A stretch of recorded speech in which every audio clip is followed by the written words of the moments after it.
Salut! Bienvenue dans cette nouvelle vidéo, un petit story time, les galères administratives. Alors, je vais te raconter une petite histoire, c'est une petite histoire qui m'est arrivée, mais avant ça, je vais te parler d'un reportage que j'ai vu en regardant des vidéos sur YouTube, des reportages qu'on peut voir à la télévision, comme quoi à la télévision, ils ne disent pas que des conneries, même s'ils en disent pas mal. Donc, dans ce reportage, il parlait des gens qui se faisaient usurper leur identité, des gens qui qui étaient victimes d'usurpation de plaques d'immatriculation, euh, des gens qui prenaient des crédits à la consommation sur le dos d'autres personnes, etc. Et en fait, on se rend compte que bah voilà, il faut peu de choses pour pouvoir créer des faux papiers et se faire passer pour n'importe qui. Et ça, c'est un vrai drame, en fait. Et j'ai vu des gens sans aucun complexe. Il y avait un mec, il montrait que il pouvait tranquillement sur les parkings des centres commerciaux, il se mettait, il regardait une voiture qui pouvait bien correspondre et il notait les numéros de plaque d'immatriculation, etc. Et il se démerdait pour fabriquer des fausses plaques au nom de cette personne-là. Et puis voilà les propriétaires arriver. Alors il continue, le pire c'est que sans complexe, il continue de noter les numéros d'immatriculation. Et puis il voit en plus les propriétaires de la voiture repartir, et sans aucun scrupule, alors qu'il sait très bien que c'est eux qui vont prendre les amendes derrière, etc. Alors, je veux bien que ça soit compliqué, qu'aujourd'hui, le gouvernement il retire beaucoup de points de permis pour tout et n'importe quoi, mais là, c'est faire porter le chapeau à une autre personne qui, en fait, n'a rien demandé, en fait. Et ça peut... il peut y avoir des drames, en fait, parce que, surtout, quand on voit que l'administration fait la sourde oreille. C'est-à-dire que on a beau envoyer des recours, etc. Et l'administration continue de demander de payer des sommes, continue de retirer des points de permis à des gens qui, en fait, n'auraient pas lieu de perdre des points, que le mec derrière il va perdre son boulot, etc. Et qu'il y a des mecs qui font des usurpations et qui sont dans la nature. Il y avait dans ce reportage aussi une dame, la pauvre, elle s'était fait usurper son identité. La nana, elle avait pris des crédits à la consommation. Elle s'était mariée et elle avait accouché d'un enfant au nom d'une autre personne. Et cette autre personne, et, et cette autre personne qui était là, c'est la pauvre, quoi. La pauvre. Parce que elle avait rien demandé à personne. Alors moi, je me pose la question, parce que moi aussi, il m'est arrivé des galères administratives. Donc je vais commencer par l'une des premières galères avec ma première voiture. Et ça, c'était quand même assez impressionnant, hein. C'est-à-dire que la voiture, elle est partie à la casse. Mais avant qu'elle... parce que j'avais cassé le moteur, en fait. Mais avant qu'elle parte à la casse, il y a eu un autre problème qui est arrivé, c'est que ma voiture, bon, a été un petit peu abîmée, parce que bon, bah, il y a eu des fois où, bah, voilà, j'ai eu des petits accrochages au début de mon permis, etc. Mais bon, j'ai toujours été dans la légalité, j'ai jamais eu de problème. Sauf qu'un jour, j'étais garé sur le parking d'un centre commercial, et il y a un mec, normal, hein, je sais pas qui c'est parce que je l'ai jamais vu, mais apparemment, je reçois une convocation au commissariat à comparaître parce que soi-disant j'aurais fait un délit de fuite et après avoir défoncé la voiture de quelqu'un. Je fais mais attends c'est même pas possible, en plus la voiture elle est partie à la casse, etc. Mais en fait ça datait de quelques mois avant où j'avais encore cette voiture là, etc. Et je me suis dit mais attends j'ai pas eu d'accrochage, j'ai cartonné personne, donc je ne comprends pas pourquoi on convoque. Et qui m'avait envoyé un dossier avec des photos de la voiture du plaignant, du soi-disant plaignant. Et donc c'était un véhicule utilitaire de société complètement défoncé. C'est même pas possible d'ailleurs de faire des dégâts comme ça sur un parking parce que vu les photos, il aurait fallu au moins un choc à 130 km/h pour défoncer la bagnole de cette manière. Et alors, sur le papier, ils me disent, vous avez heurté cette voiture, voilà, un témoin vous a vu. Un témoin vous a vu, un témoin qui n'a pas laissé ses coordonnées, témoigne que vous avez défoncé cette voiture-là. Je dis, attends, un témoin qui n'a pas laissé ses coordonnées. Ben, n'importe qui peut marquer ce qu'il veut de dire qu'il y a eu témoin alors qu'il n'y a pas eu témoin. C'est quand même invraisemblable. Et en fait, moi, j'avais été regardé à l'époque, parce que je me suis dit, attends, c'est curieux, j'ai regardé l'adresse et le nom et l'adresse de la société en question qui avait marqué sur la petite fourgonnette. Et il s'est avéré qu'en fait, la société était en faillite. C'est une société qui était en faillite, et le gars, il cherchait tout ce qu'il pouvait pour essayer de se faire du blé. Donc en fait, le gars, il avait dû voir que ma voiture, elle avait quelques petites bosses, qu'avec quelques rayures, que c'était abîmé à certains endroits, etc. Donc il s'est dit, ça peut peut-être correspondre aux bosses que j'ai sur ma voiture. Et il avait envoyé des papiers comme ça. Mais moi, j'ai pété la gueule quand j'ai reçu ça, en fait. C'est juste... voilà. Donc, je vais là-bas à la confrontation, sauf que le gars, il s'est même pas présenté, hein. Donc au début, tu vois, c'était un peu l'interrogatoire. Tu te demandes ce que tu fous là, parce que limite, vous savez, quand c'est des trucs au commissariat, limite, ils veulent te faire avouer, donc, alors qu'il n'y a rien.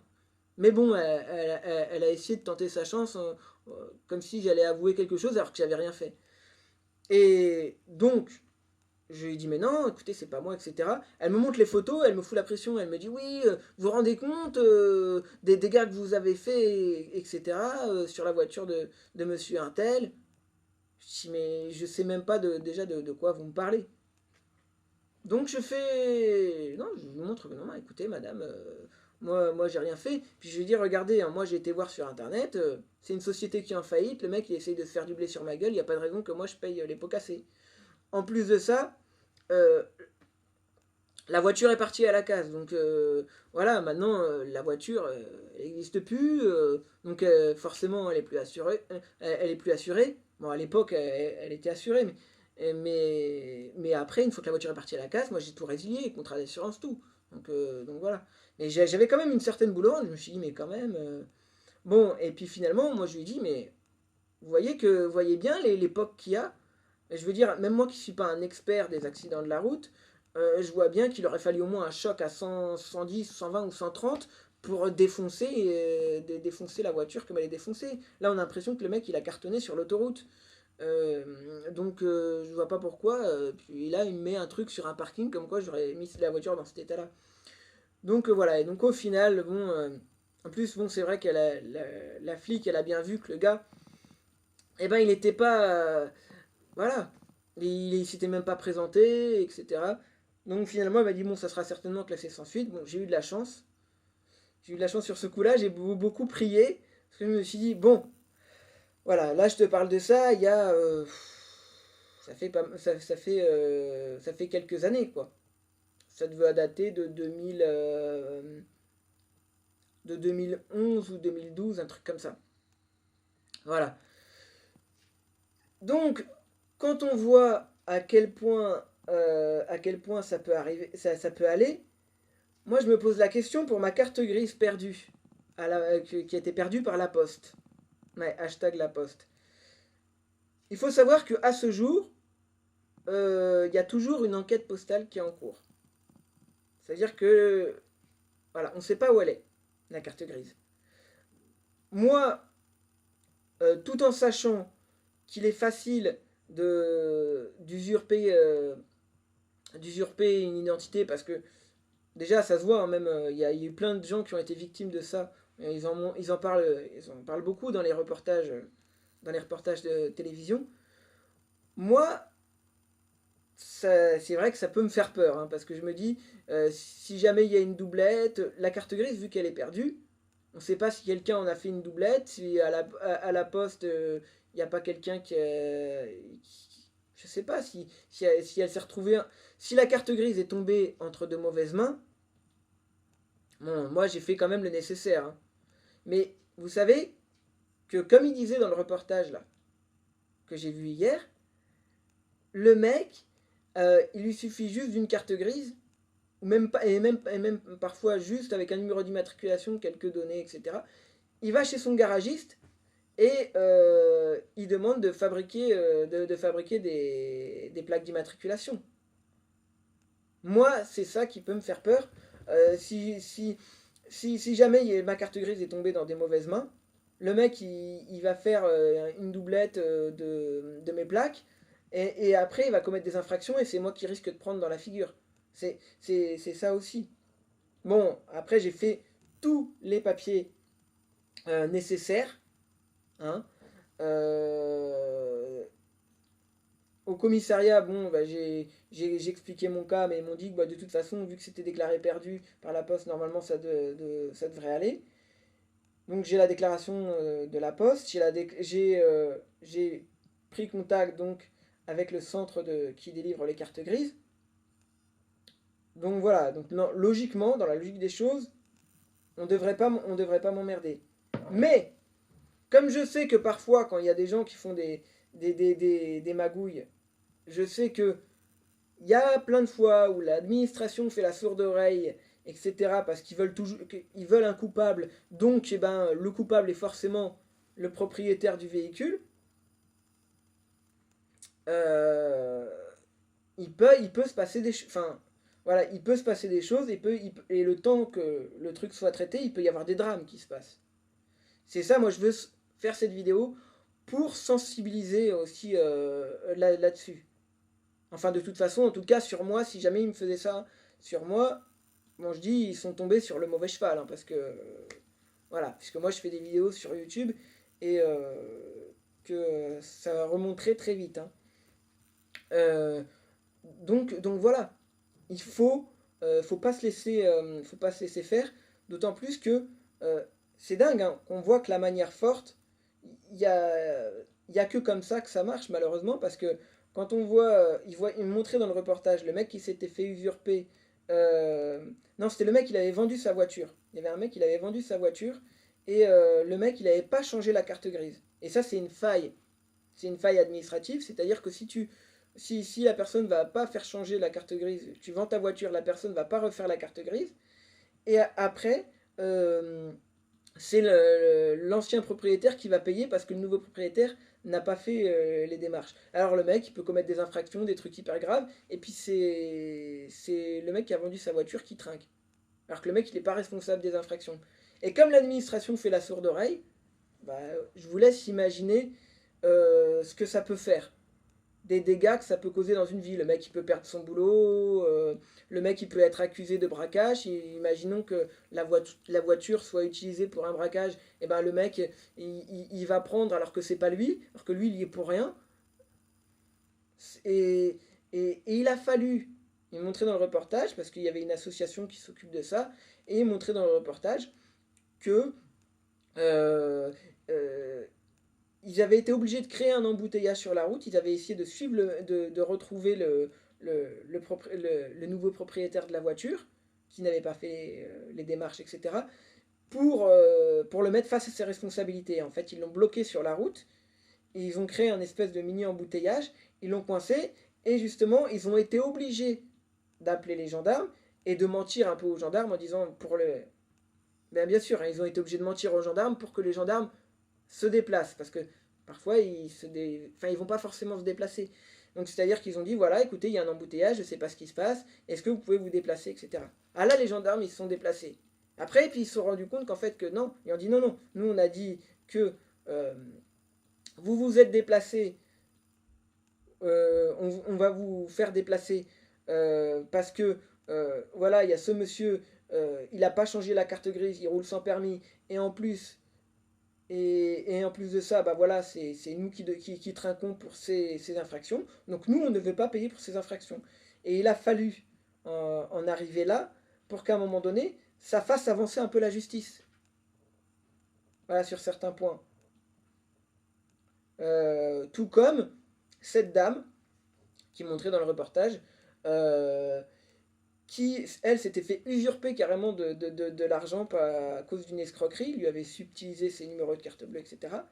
Au niveau de la loi, la banque était censée lui rembourser, mais non, la banquière, elle a eu le culot de lui dire, bah non, non, on peut pas vous rembourser, par contre, on va vous donner quand même hein, le calendrier de l'année, le calendrier de la banque. Enfin, je sais pas, c'est pas un petit peu indécent. La cliente, elle vient parce que elle s'est fait escroquer, etc. Et la banquière calcule encore d'ailleurs de lui vendre encore de la pub pour la banque en lui donnant le calendrier de la banque. C'est alors que 2 minutes avant, elle lui dit que non, non, on vous remboursera pas. C'est d'une indécence. C'est vraiment d'une indécence totale. Et enfin voilà, je sais pas vraiment. Bref, voilà, ça peut faire rire hein, quand t'entends ça, hein, parce que voilà, hein, moi c'est comme parfois, j'ai m'est déjà arrivé de recevoir des amendes à des endroits où je n'avais jamais mis les pieds de ma vie. Tu ne connais absolument pas les lieux, mais on te dit que tu y étais. Voilà. Mais il faut contester. C'est comme le mec qui est en tracteur qui se fait flasher à 110 km, à 130 km, à plus de 130 km heure. T'avais t'avais une vieille mobilette, vous savez. Hein. Il y avait un petit vieux, le pauvre, dans le reportage. Une vieille mobilette. Le mec, il reçoit une contravention comme quoi il s'est fait flasher. Comme quoi il s'est fait flasher à 140. À 140. Alors que c'est physiquement impossible. Mais l'administration fait la sourde oreille. Moi, je vous préviens, hein. Je vous préviens, il n'y a pas intérêt à ce qu'on me fasse un truc là, comme ça, là. Ah non, non, non, non. Hein. Faut pas venir, faut surtout pas venir m'emmerder. Hein. Ah non, non, non. Ah non. Ah bah oui. Surtout que moi, le moindre truc, moi, ça c'est. Il y aura direct une vidéo là-dessus. Ça, c'est obligé. Bah oui, c'est obligé. Ça peut faire sourire. Ça peut faire sourire. Mais voilà, c'est des choses qui arrivent. Et bah voilà, et ça a des conséquences. Voilà, donc cette vidéo est terminée. Voilà, bah j'avais envie de te faire partager ça parce que bah, voilà, c'est des choses qui arrivent dans la vie. Et je suis sûr que bah voilà, il y a des gens qui l'ont enfin, des gens qui l'ont vécu. Et franchement, si vous l'avez vécu, racontez votre histoire en commentaire parce que ça peut, ça, c'est important de parler de ces choses-là et c'est important de les mettre tout simplement en lumière. Voilà. Et que de toute façon, la meilleure façon de se faire entendre, malheureusement, il y a des fois, il faut gueuler un petit peu. Il faut. Et voilà. Faut pas se laisser faire. Hein, parce que à partir du moment où l'administration ne respecte pas elle-même la loi, et que fait la sourde oreille quand on lui dénonce quelque chose en disant attention, voilà, il s'est passé ça, et bien dans ces cas-là, il faut agir, faut agir en conséquence. Donc voilà. Bah, j'espère que cette vidéo vous aura plu. Euh, Mets un petit pouce bleu si tu as apprécié la vidéo. Mets ton petit commentaire. Si tu veux me soutenir, eh ben, il y a Utip, MyTip, et sur Tipeee, tu peux cliquer sur des publicités, ça me rapporte quelques centimes, et moi, bah, ça peut m'aider. Donc voilà, et puis je te donnerai aussi des nouvelles, hein, de toute façon, si j'ai des nouvelles de ma carte grise. Voilà, sur ce, passe une bonne journée, ciao.